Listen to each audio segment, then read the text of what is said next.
Mari, mari, marilah, dengarlah ini kisah silam, oh kawan, sangatlah berguna. Moga hidup aman bahagia.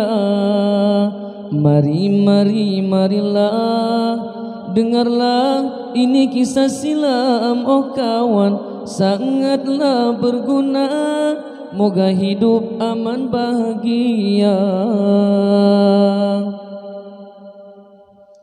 Di malam yang pertama jumpa mertua, tersentak si pemuda, diberitakan istrinya tidak sempurna rupa.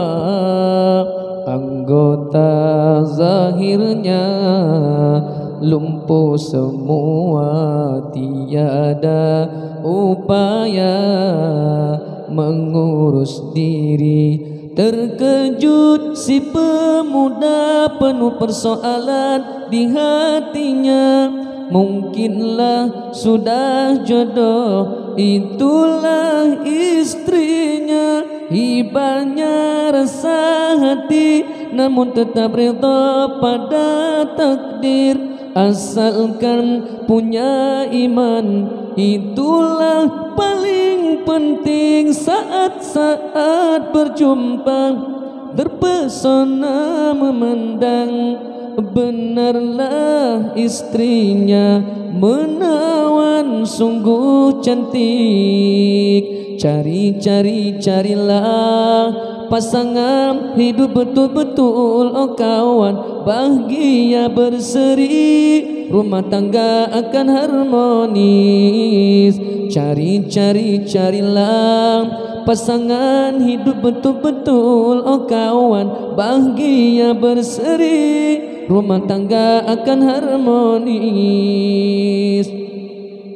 Terhurai dijawablah oleh mertua, zahirnya tak sempurna, kiasan saja memberi makna.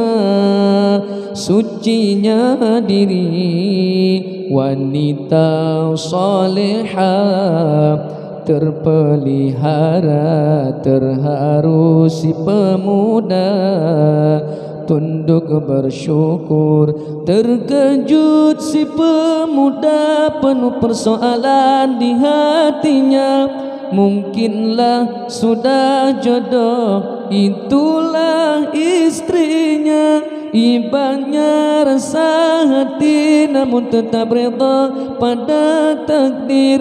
Asalkan punya iman, itulah paling penting. Saat-saat berjumpa, terpesona memandang.